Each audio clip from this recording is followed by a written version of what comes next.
Welcome to the Learning Pines YouTube. We hope this video helps.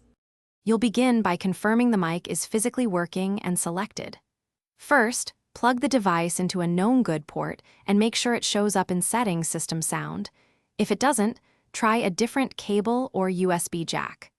Once the device appears, set it as the default input and open the built-in recording audio troubleshooter. This quick diagnostic checks drivers and common configuration mismatches, so you don't waste time chasing settings when a hardware or driver issue is the root cause. Next, you'll address drivers and permissions because many input problems stem from software blocks.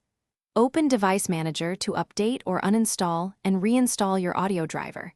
If sound broke after an update, use rollback. Then go to Settings Privacy Microphone and enable microphone access globally and for the specific app you're using. Make sure sample rate and bit depth in the sound control panel match what the app expects, and disable exclusive mode if another program could be locking the device. To finish, validate the fix by recording in Voice Recorder and testing in your target app. This confirms whether the issue is app-specific. Then restart Windows Audio Services via Services. MSC to clear hung processes and reboot.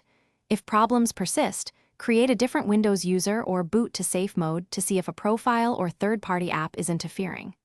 One key troubleshooting tip: if nothing works, test the mic on another PC. If it fails there too, you've isolated a hardware defect rather than Windows configuration. Thanks for watching. Consider subscribing if we helped you.